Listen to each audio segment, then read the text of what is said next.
السلام علیکم، آپ دیکھ رہے ہیں Muslim tutor. Topic number 54، injection, inhaler اور ٹوتھ پیسٹ سے روزہ ٹوٹنا۔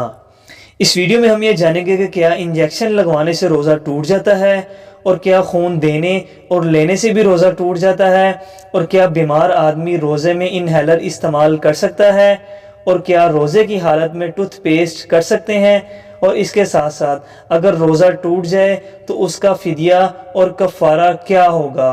تو شروع کرتے ہیں اس ویڈیو کو۔ یہ پوچھا تھا کہ یہ ٹوتھ پیسٹ وغیرہ حالت روزہ میں یوز کر سکتے ہیں کہ نہیں۔ دیکھیں اس میں دو چیزیں ہیں، ایک تو بلا ضرورت تو بالکل ہی نہ کریں، چاہے اس کے ذرات حلق تک نہ پہنچنے دیں، کہ ذائقہ دار چیز کو چکھنا حالت روزہ میں بلا ضرورت یہ منع ہوتا ہے، تو اس میں ذائقہ تو اپنا ہوتا ہی ہوتا ہے۔ اور فرض کر لیں کہ اگر برش کرتے ہوئے یا انگلی سے بھی استعمال کر رہے ہیں، ایک ذرہ بھی حلق میں چلا گیا تو روزہ ٹوٹ جائے گا۔ اس لیے عافیت اسی میں ہے کہ یوز نہ کیا جائے۔ دانتوں میں ذرات وغیرہ رہ جائیں روزے کے بعد بھی، یعنی کہ تو پھر اس کا کیا حکم ہے؟ یعنی کہ نکال دیا جائے اسے اگر وہ چلا جائے گلے میں؟ ہاں، بہتر تو ہے کہ اس کو نکال دیں، لیکن اگر فرض کر لیں کہ غیر ارادی طور پہ وہ حلق میں اتر بھی گیا تو قلیل مقدار جو ہوتی ہے جس کا ذائقہ حلق میں محسوس نہیں ہوتا، اگر منہ سے اندر چلا گیا تو پھر تو روزے پہ کوئی فرق نہیں پڑے گا۔ ہاں، باہر سے اگر ایک تل بھی منہ میں لے کر اندر چلے گا تو وہ تو روزہ بریک ہوگا۔ اس طرح مسواک کے بارے میں کویسچن کیا تھا کہ سنا ہے کہ زوال کے بعد مسواک نہیں کرنی چاہیے۔ دیکھیں فقہ حنفی میں پورے روزے میں جس بھی وقت چاہیں مسواک کر سکتے ہیں، لیکن اس میں بس یہ احتیاط کریں کہ جو تازہ مسواک ہوتی ہے جس میں ذائقہ دار رس ہوتا ہے وہ یوز نہ کریں، ایک تو سوکھی پہلے کی مسواک کریں، اور دوسرا ایک اس کو گیلا اگر کریں برش جیسے دھوتے ہیں تو اس کو نچوڑ دیں اچھی طرح کہ اس میں ایسا پانی نہ ہو کہ منہ میں لے کے پھر وہ حلق میں اتر جائے، اور خشک مسواک کو اچھی طرح دانتوں میں پھیریں، وہ گیلی ہو چکی ہوگی لیکن خشک ہوگی، صفائی کا کام بھی ہو جائے گا اور حلق میں جانے کے امکانات بھی قطرات وغیرہ کے نہیں ہوں گے، تو بالکل مسواک یوز کر سکتے ہیں، فقہ حنفی میں اس کی اجازت ہے۔ ایک انہیلر کے یوز کے بارے میں کہا کہ انہیں دمے کا مرض ہے، اور وہ کہتے ہیں کہ انہیلر یوز کرنا بعض اوقات میرے لیے ضروری ہو جاتا ہے کہ جب سانس اکھڑنے لگ جائے تو کیا حکم شرع ہوگا۔ دیکھیں اگر آپ انہیلر یوز کریں گے اس میں چونکہ لیکوڈ دوا ہوتی ہے وہ ضرور اندر جائے گی تو اس سے روزہ بریک ہو جائے گا۔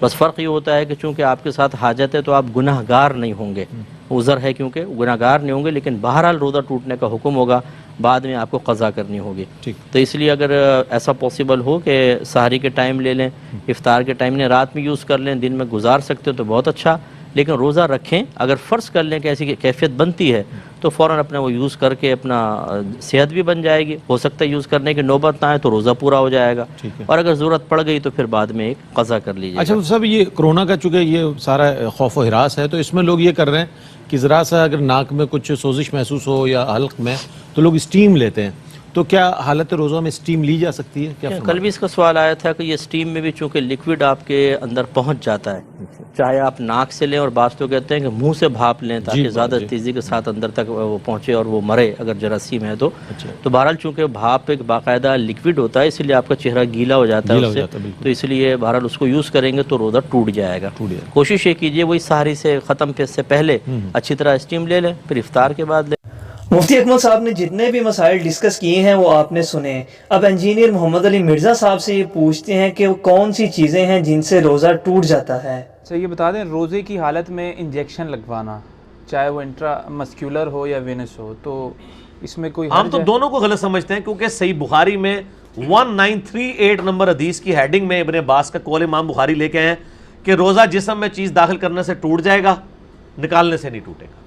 اب وہ داخل کر رہے ہیں، آپ چاہے ادھر کر رہے ہیں ادھر کر رہے ہیں، علماء کا اختلاف ہے، مجھے پتہ ہے، میں تو اس چیز کی جاؤں گا جو مجھے سمجھ میں بھی آتی ہے۔ غلام سعود سعیدی صاحب پہلے قائل تھے انجیکشن سے روزہ نہ ٹوٹنے کے، پوری مسلم شریف لکھتے لکھتے جب آخری جلد میں پہنچے نا تو انہوں نے رجوع کر لیا، اور پھر انہوں نے مسلم شریف کا ایک ضمیمہ لکھا شرح صحیح مسلم کا جو آخری جلد کے ساتھ ہے، جس میں انہوں نے انجیکشن سے روزہ ٹوٹنے کے دلائل دیے ہیں، اور یقین کریں وہ صحیح سائنٹسٹ والے دلائل ہیں۔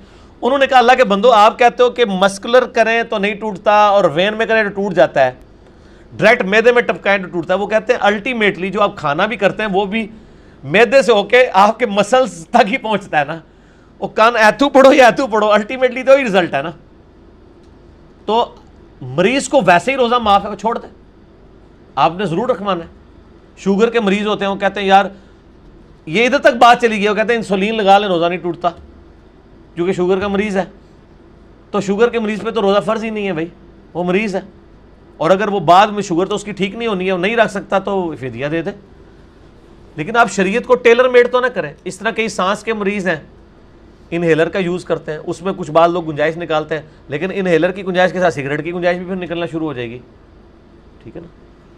نہیں, اگر تقوی کے حیثیت سے سوچ کے انسان رکھ لے تو تقوی کی ہاں, سینس پھر میں. تقوی کے ساتھ پھر یہ ہے کہ وہ ساتھ ہر روزے کا ایک فدیہ بھی دیتا رہے, اچھا, کہ اگر وہ روزہ کاؤنٹ نہ ہوا تو فدیہ تو پیچھے آپ کی بنیاد پہ کھڑا ہوگا, تو کرے. ٹھیک ہے, انسولین بھی لگائے, سارا کچھ کرے, روزہ رکھتا رہے, اپنی تسلی بھی کرتا رہے, فدیہ بھی دیتا رہے. اگر آپ خون دیتے ہیں کسی کو یا ڈرپ نکال لیتے ہیں, الا یہ کہ کمزوری ہو جائے, تو روزہ نہیں ٹوٹے گا. لیکن اگر آپ جسم کے اندر کوئی چیز داخل کرتے ہیں, چاہے وہ نس میں داخل کریں, گوشت میں کریں, بہرحال وہ جسم کے اندر چیز جا رہی ہے. کچھ چیزوں کا استثناء آیا ہے صحیح بخاری میں, عبداللہ ابن عباس اور عبداللہ ابن مسعود کے اقوال آئے ہیں کہ تیل لگانے سے روزہ نہیں ٹوٹتا, سرما لگانے سے روزہ نہیں ٹوٹتا, ہنڈیا کا ذائقہ چکھنے سے, زبان پہ چکھ کے پھینک دیں, نہیں ٹوٹتا. تو ٹوتھ پیسٹ نہ کریں, اس کی ضرورت نہیں, مسواک کر لیں. ٹوتھ پیسٹ سے بھی ذائقہ آتا ہے نا منہ کے اندر, روزہ ٹوٹے گا تو نہیں, لیکن میں پسندیدہ نہیں. ٹھیک ہو گیا. اور انہیلر کے بتانے کہ وہ جو انہیلر کے بارے میں نے پھر اجتہاد کیا تھا کہ اگر کوئی بندہ دائمی مریض بن چکا ہے تو اس میں اجتہاداً یہ ہے کہ وہ یا تو اب دو آپشن ہیں, شوگر اور انہیلر والا, اس پہ تو روزہ ہی نہیں ہے, دائمی مریض ہے, فدیہ دے دے. لیکن اگر وہ کہتا ہے نہیں یار میں صرف میرا سانس کا ہی مسئلہ ہے نا, اور تو مجھے کوئی ایشو نہیں, میں روزہ رکھ سکتا ہوں, تو میری خواہش ہے میں روزہ رکھوں, کبھی مجھے سانس پھنس جائے تو میں انہیلر سے کر لوں, تو ایسے شخص کے بارے میں اجتہاد کرتا ہوں کہ اگر وہ کسی روزے میں انہیلر یوز کرے تو احتیاطاً اس روزے کا ایک فدیہ بھی دے دے. باقی اللہ تعالیٰ ہو سکتا ہے اس کو دونوں چیزوں کا ثواب دے دے. توڑنے کا ہم حکم نہیں لگاتے, ٹھیک ہے نا, لیکن باقی کا بھی حکم نہیں لگا سکتے. ایک درمیانہ موقف ہے, اجتہادی مسئلہ ہے. تو شوگر کا بھی آپ نے ذکر کیا نا, اس کا بھی بتا رہے ہیں. شوگر کا بھی یہ ہے کہ جو شوگر کا بندہ زیادہ دیر بھوکا پیاسا نہیں رہ سکتا, اس پہ روزے آئی نہیں. انجینئر صاحب یہ کہتے ہیں کہ جسم میں کوئی چیز داخل کرنے سے روزہ ٹوٹتا ہے, نکلنے سے نہیں. اب اسی ٹاپک پر مفتی طارق مسعود صاحب کو سنتے ہیں. ہے کہ ناک میں دوا ڈالنے سے کیا روزہ ٹوٹ جائے گا؟ اگر روزے میں ناک سے نکسیر آ جائے تو کیا ناک میں دوا ڈال سکتے ہیں؟ ناک میں دوا ڈالنے سے روزہ ٹوٹ جاتا ہے, کیونکہ ناک میں دوا ڈالتے ہی سیدھا حلق میں پہنچتی ہے اور حلق سے سیدھا اپنا راستہ بناتے ہوئے پیٹ کی طرف نکل جاتی ہے وہ, اور اس کے لیے اس کو پتلی گلی کی ضرورت بھی نہیں پڑتی, ڈائریکٹ جاتی ہے وہ. دیکھیں, روزے میں باقاعدہ بیٹھ کے اسٹیم لیں گے یا انہیلر لیں گے, روزہ ٹوٹ جائے گا, کیونکہ اس میں دوا کے ذرات ہوتے ہیں جو آپ کے لنگس میں جاتا ہے حلق کے راستے سے, تو اس لیے روزہ ٹوٹ جائے گا. باقی یہ کہ یہ آپ کے لیے جائز ہے یا نہیں ہے, تو بیماری میں اگر سانس یعنی روزے کی حالت میں اگر سانس لینا آپ کے لیے مشکل ہو رہا ہے, اور ظاہر ہے مشکل ہی ہوتا ہے جب کسی کو سانس کی بیماری ہو, تو ایسی کنڈیشن میں ان کے لیے جائز ہے کہ وہ روزہ چھوڑ دیں. تو روزہ چھوڑ دیں اور پھر سردیوں میں روزے کی قضا کریں جب دن چھوٹے ہوتے ہیں. یاد رکھیں کہ جن کو بیماری کی وجہ سے روزہ چھوڑنا جائز ہے نا, تو وہ جائز تو ہے, مگر یہ کہ وہ فدیہ نہیں دیں گے بلکہ روزہ کی قضا کریں گے, اور فدیہ وہ دے گا جو قضا کرنے کی بھی طاقت نہ ہو. تو اگر آپ سردیوں میں جب دن چھوٹے ہوتے ہیں اس وقت بھی آپ کے لیے ایک روزہ رکھنا بھی ممکن نہ ہو, جتنے روزے رکھنے آپ کے لیے قضا ممکن ہے اتنے قضا رکھنے پڑیں گے آپ کو, اور ایک بھی روزہ ممکن نہیں ہے یا ایک ممکن ہے زیادہ ممکن نہیں ہے, تو جتنے روزے آپ کے لیے قضا ممکن نہیں ہے تو پھر آپ ان کا فدیہ ادا کریں گے. اور فدیہ 2.25 کلو گندم ہے ایک روزے کا فدیہ. بعض علماء کے نزدیک 2.25 کلو اور بعض کے نزدیک 2.25 کلو, احتیاط 2.25 کلو میں ہی ہے. تو یا تو کسی غریب کو 2 ٹائم کا کھانا کھلا دیں, یا 2.25 کلو گندم دے دیں, یا 2.25 کلو گندم کے پیسے دے دیں, تو ایک روزے کا فدیہ ہے. لیکن یہ جب ہے جب آپ قضا نہ رکھ سکتے ہوں. مفتی صاحب نے یہ بتایا ہے کہ روزہ ٹوٹنے کا فدیہ 2.25 کلو گندم ہے. اب آخر میں ایڈوکیٹ سید فیاض صاحب سے بھی کچھ مسائل سن لیتے ہیں. تو ایسے 3 ہی کام ہیں جن کی کرنے سے روزہ ٹوٹ جاتا ہے. وہ کیا کیا کام ہے؟ پہلی چیز, کوئی شخص اپنے بیوی سے ہم بستری کر لے, اس کا روزہ ٹوٹ جائیں گا. یاد رکھیے, اس کا روزہ ٹوٹ جائیں گا, اور یہاں قضا بھی واجب ہوں گی اور کفارہ بھی لازم ہوں گا. باقی تمام جگہ فدیہ لگیں گا یا خالی قضا ہوں گی, لیکن اس صورت میں قضا بھی واجب ہوں گی اور ساتھ میں جو ہے وہ کفارہ بھی دیں گا. اس کا یہ ایک ہی شکل ہے جہاں کفارہ ضروری ہے. آپ صلی اللہ علیہ وسلم کا ایک شخص ہے اور کہا, اللہ کے رسول میں تو ہلاک اور برباد ہو گیا. آپ صلی اللہ علیہ وسلم نے پوچھا, اطمینان رکھو, کیا ہوا؟ کہا میں ہلاک اور برباد ہو گیا. کہا کیا ہوا؟ تو کہا میں نے روزے کی حالت میں اپنی بیوی سے ہم بستری کر لی.